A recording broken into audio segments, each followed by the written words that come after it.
We're going to do section 5.5 and 5.6 together. Our goal is to use inequalities in 1 and 2 triangles.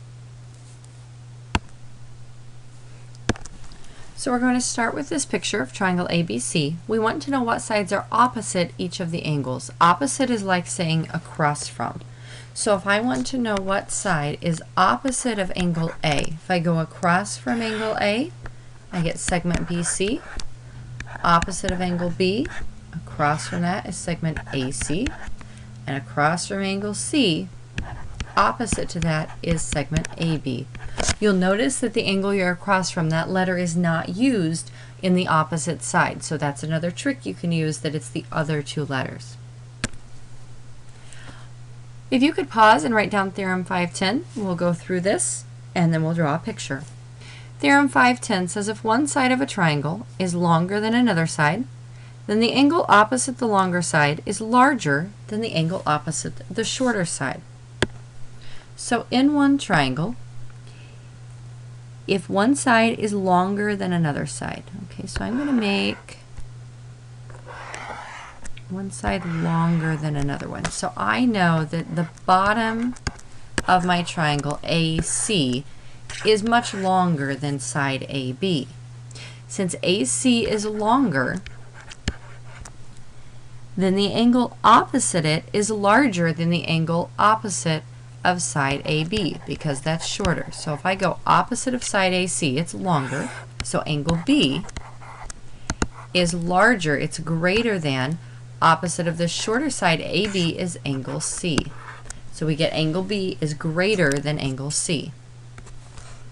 Theorem 5.11 says if one angle of a triangle is larger than another angle, then the side opposite the larger angle is longer than the side opposite the smaller angle. Pause and write this down and we'll make a picture.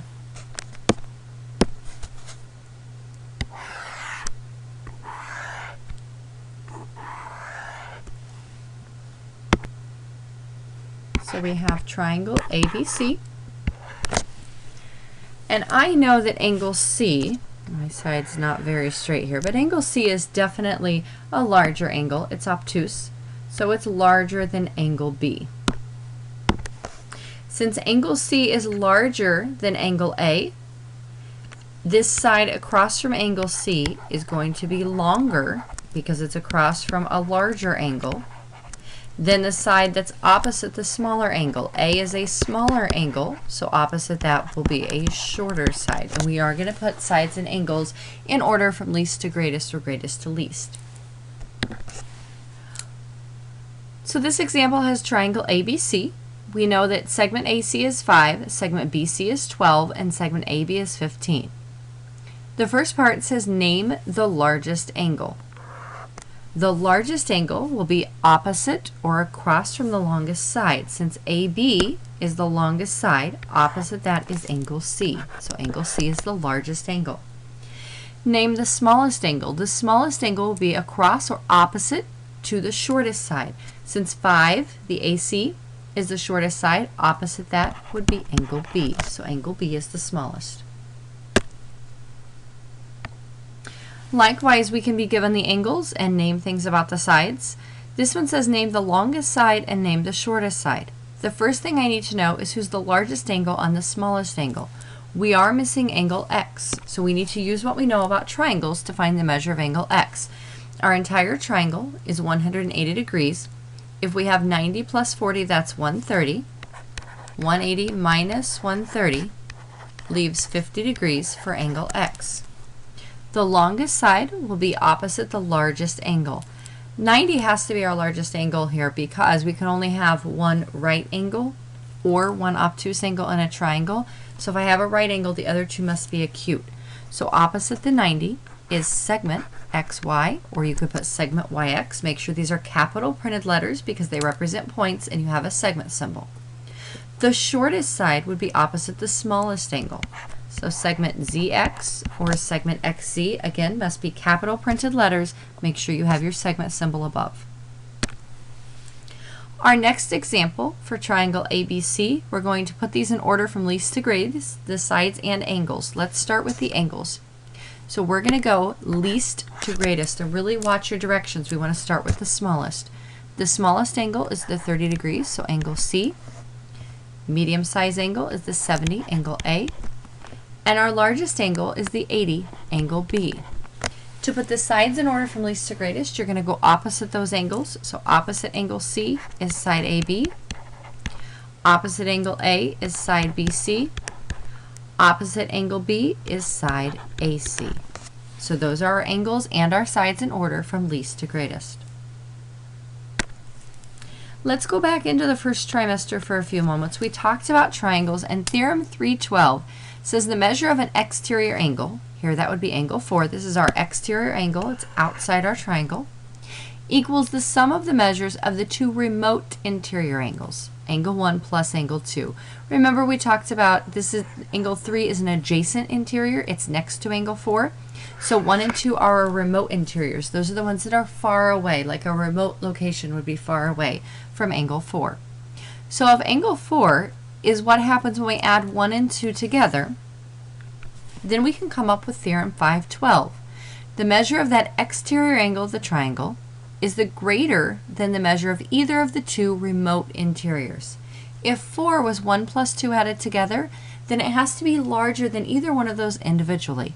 So the measure of angle 4, this is the measure of the angle, is greater than the measure of angle 1. And the measure of angle 4 is greater than the measure of angle 2. The exterior angle will be larger than either one of those individual remote interior angles. Theorem 5-13, the sum of the lengths of any two sides of a triangle is greater than the length of the third side. This must be true for actually form a triangle, otherwise your triangle will fall into itself. The sum of the lengths of any two sides, when you add those together, they must be larger than the third side. The ones we want to check are the two smaller sides. When added together, they have to be more than the longer side. So let's do some examples. Is it a triangle? 3, 4, 5. Okay, I'm going to take the two smaller side measures, 3 and 4. 3 plus 4 is 7. Since 7 is larger than 5, those two added together must be larger than the third side. Yes, this is a triangle, and we'll talk about this actually being a right triangle. 6, 6, 12. Since 6 plus 6 equals 12 and is not greater than 12, the answer is no. Please pause and try the other three examples. Number 3. 5 plus 7 is 12. Since 12 is greater than 10, yes, this is a triangle. Number 4, again, we're looking at the two smaller sides. 6 plus 9 is 15. 15 is greater than 12. Any two sides I add together will be longer than the third side. We just need to double check the smaller two. Be careful with number 5. The sides are not in order. We're going to add the two smaller sides, 3 plus 2. Since 3 plus 2 is 5 and that is not greater than 7, the answer is no. And the reason we only need to check the smaller two is because the other ones will work out. 3 plus 7 is 10. That's going to be larger than 2. 2 plus 7 is 9. That's going to be larger than 3. The ones you need to check are if the two smaller sides added together are greater than the third side. We can also find a range for the third side of a triangle. To find the range for the missing side, you're going to subtract your two given sides. Remember, the distance is positive, so we need to use our absolute value. And we're going to add the two sides. Then we're going to write your answer as a triple, as an inequality. The smaller number that you got when you subtracted is less than the missing side, which is less than the larger number you'll get when you add the two sides. So what this will look like is you'll be given a problem that says find the range for the missing side. I'm looking for some side x. We'll put the smaller number on the left, so your inequality symbols point to those. These are less thans. Larger number on the right. This will give you two numbers that the third side has to be between for it to work out and be a triangle, so that if you added any two sides, they'd be longer than the third side. To get the first number, I'm going to go back. We subtract the 2. To get the last number, we add those. So 7 minus 4 is 3. 7 plus 4 is 11. So the missing side, if I know two sides of a triangle are 4 and 7, the third side has to be between 3 and 11. It cannot be exactly 3 and it cannot be exactly 11. It must be between. Let's do another one. If I know two sides of a triangle are 6 and 14, then the missing side, the third side, has to be between 14 minus 6 is 8, 14 plus 6 is 20. So it must be between 8 and 20.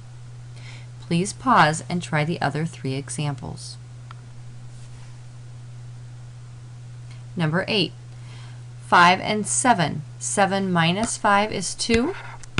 7 plus 5 is 12. So the third side of the triangle must be between 2 and 12. Number 9, 3 minus 3 is 0. 3 plus 3 is 6. So the missing side must be obviously bigger than 0, but less than 6. Number 10, 7.2 minus 5.1 is 2.1. Make sure that you put your x in the middle. This represents our missing side. These are less than signs that point at the smaller number. 7.2 plus 5.1 is 12.3. So the third side of this triangle must be between 2.1 and 12.3. We'll also talk about inequalities in two triangles. We're going to do two theorems, actually a theorem and its converse, and we'll put pictures with these. The hinge theorem states that if two sides of one triangle are congruent to two sides of another triangle, and the included angle of the first is larger than the included angle of the second, then the third side of the first is longer than the third side of the second. Let me show you this on a picture and I'll read back through the theorem. Make sure you pause and write this down. So the hinge theorem states that if you have two sides of a triangle, let's just say these two, that are congruent to two sides of another triangle, but the included angle is the one that's between the two sides, of the first is larger. So this is larger than this angle that's smaller.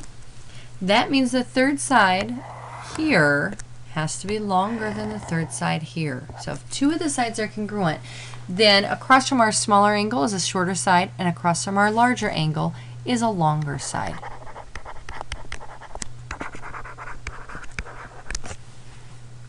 We can also use the converse of the hinge theorem. If two sides of one triangle are congruent to two sides of another, so this only works when we have two sides of the triangles congruent, and the third side of the first is longer than the third side of the second, then the included angle of the first is larger than the included angle of the second. This one is saying the converse. So we still have two sides that are the same.